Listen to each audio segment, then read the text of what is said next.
¿Qué tal? ¿Cómo está? Muy buenos días. Gracias por acompañarnos en esta emisión de Objetivo AM en esta mañana de miércoles 12 de febrero de 2025. Como todos los días estamos en las instalaciones de la más peligrosa Avenida Juárez Norte 215. Hoy le vamos a compartir que más de la mitad de los tlaxcaltecas reprueba el desempeño de la titular del DIF estatal. Mariana Espinosa, la hija de la gobernadora, se encuentra en el sitio 31 en el ranking nacional realizado por Arias Consultores. Le vamos a tener los detalles. También le compartiremos que en hogares tlaxcaltecas hay 950.512 animales de compañía. Más de la mitad son perros, mascotas.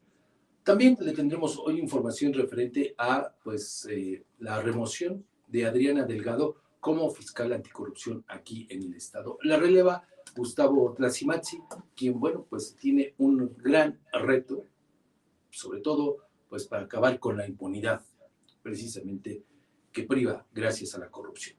Además, le tendremos también información sobre esta aprehensión a un sujeto apodado El Tico, quien está señalado como presunto responsable de un feminicidio perpetrado en Hueyotripan a mediados del año pasado. Y también le compartiremos que entrega el presidente municipal de Tlaxcala, Alfonso Sánchez García, un segundo camión rehabilitado integralmente para fortalecer el servicio de recolección de basura. Un camión rehabilitado, que no nuevo. Esa es la gran diferencia de las cosas. Y bueno, ahora en el comentario correspondiente a este día, vamos a abordar un tema que está, vigente prácticamente en todas nuestras actividades cotidianas, ¿no? A lo largo del día, de muchas maneras. Tiene muchos rostros este tema del que vamos a hablar. ¿Y cuál es? El de la corrupción. Esta que desde que asumió Andrés Manuel López Obrador el poder, allá por el año de 2018, nos había prometido que él iba a acabar prácticamente de tajo con la corrupción, con esta práctica que tanto y tanto daño hace.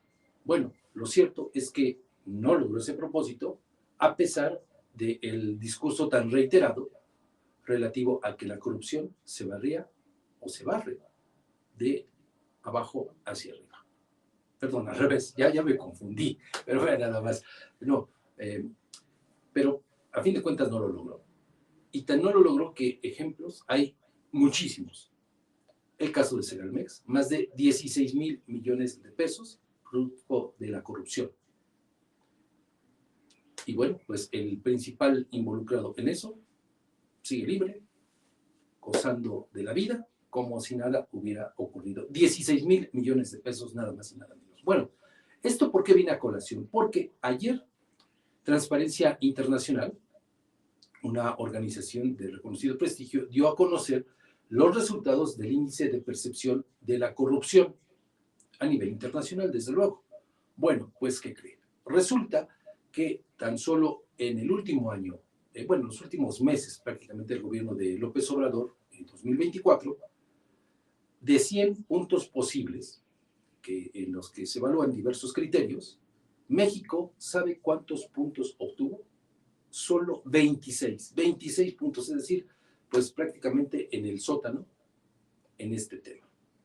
Y bueno, esta calificación llevó a ubicar precisamente nuestro país en el ranking de los 180 países, de las 180 naciones evaluadas por Transparencia Internacional, en el lugar 140. Es decir, vean nada más, bastante lejos del primer lugar, en el sótano prácticamente de los países más corruptos de todo el mundo. Imagínense nada más a lo que nos enfrentamos. Y bueno, es que también la corrupción no solamente la podemos entender como esta práctica, que la vemos muy común, de dar dinero a un servidor público a cambio de que nos facilite un trámite, o al revés, ¿no? De que trate de frenarlo.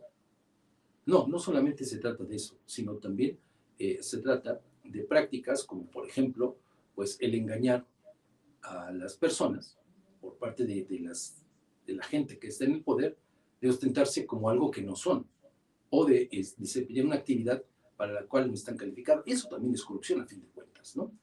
Digo, quizá la práctica más socorrida, la práctica más común de la que nos enteramos en el día a día es pues el cochupo, ¿no? El dinero que se le da a algún agente de tránsito, invariablemente, pues para evitar, obvio, alguna multa por alguna infracción que cometemos como automovilistas. Quizá esa sea la práctica más común a la que nos enfrentamos en el día a día.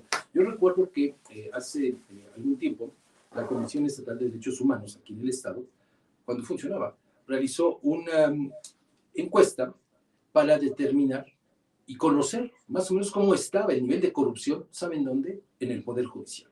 Bueno, los resultados de esta encuesta arrojaron que por lo menos 7 de cada 10 justiciables, como les dicen, o como nos dicen a quienes reclamamos justicia, 7 de cada 10, imagínense, había enfrentado algún acto de corrupción al llegar al Poder Judicial.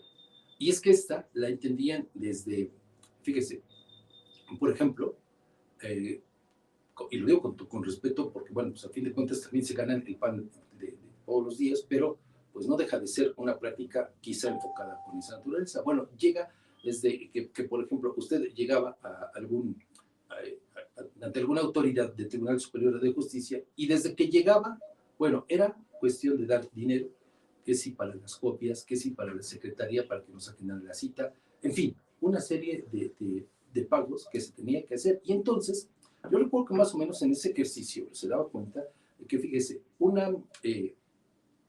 día de ir a alguna de las oficinas del Poder Judicial implicaba un gasto más o menos de unos 1,000 pesos. Le digo, entre lo que se le daba al viene para evitar obviamente que su vehículo no fuera rayado o que perdiera alguna autoparte, en fin, desde ahí hasta que llegaba a la autoridad que usted tendría que ver, eran más o menos, le digo, aproximadamente 1,000 pesos, entre copias, entre muchas cosas, ya lo saben. Pero bueno, esto también, mire, tiene un rostro importante. Más adelante le vamos a dar a conocer, como ya se lo anunciamos, pues este relevo que hizo en la Fiscalía Anticorrupción aquí en el Estado. Le vamos a dar a conocer, a recordar también algunos detalles de un trabajo en exclusiva que presentamos también desde el año pasado y también algunos detalles de quien llega ahora a esta área de la Fiscalía General de Justicia del Estado. Un reto enorme el que tiene. Y mire, en este contexto, ayer, curiosamente, o de manera coincidente, como usted quiera verlo, nos enteramos que en Tecamachalco, en Puebla, ¿sabe qué ocurrió? Bueno, grabaron a un policía, a un elemento policíaco. Vamos a ver si más adelante podemos conseguir. Sí, tenemos el video, ¿verdad? Bueno, lo tenemos un poquito más adelante, se lo vamos a compartir. Bueno, este policía, sin vergüenza alguna, de plano muy cínico, porque no hay otra manera de decirlo, acepta que todos los policías, bueno, por lo menos los de Camachalco, que todos son ladrones. Así lo dijo. Vamos a escucharlo, le digo un poquito más adelante, para que usted vea hasta dónde pues llega esta práctica de la corrupción, le digo que tanto y tanto daño hace, y que además cuesta muchísimo dinero. Pero en el otro extremo, ¿sabe también a lo que nos enfrentamos? A un altísimo nivel de impunidad. Más adelante, le digo, le vamos a compartir estos datos de esta información que le dimos a conocer el año pasado, pero creo que hoy es pertinente en virtud de estos resultados que da a conocer Transparencia Internacional, pero también por el relevo que hubo en la Fiscalía Anticorrupción aquí en el Estado. Usted se va a dar cuenta del altísimo nivel de corrupción, bueno, de impunidad, mejor dicho, que también es corrupción a fin de cuentas, ¿no?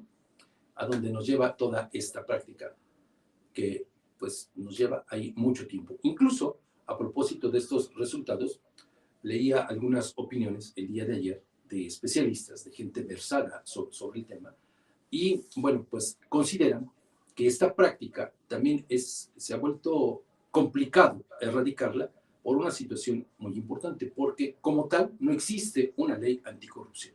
Y entonces quizá ahí tendrían que trabajar los legisladores, desde obviamente pues, su respectiva esfera de competencia, para hacer lo propio. Son algunas de las consideraciones, ¿no? Pero mire, en este ejercicio de la corrupción, pues también hay que decirlo, tanto aplicaría este refrán popular, tanto el que peca, el que mata la vaca, como el que le sostiene la pata, es decir, tanto peca el funcionario que recibe el dinero como el ciudadano que se los da. Aquí la gran cuestión es esa. ¿Quién tiene más culpa? Nosotros como habitantes, como ciudadanos, y que requerimos de algún servicio, de alguna intervención de la autoridad, o la autoridad que ya tiene, pues por norma, precisamente todo esto. No sé, solamente es una reflexión y se la dejo ahí en el escritorio, en la mesa, pues para que usted nos comparta su opinión. Vamos a la pausa, regresamos ya con la información.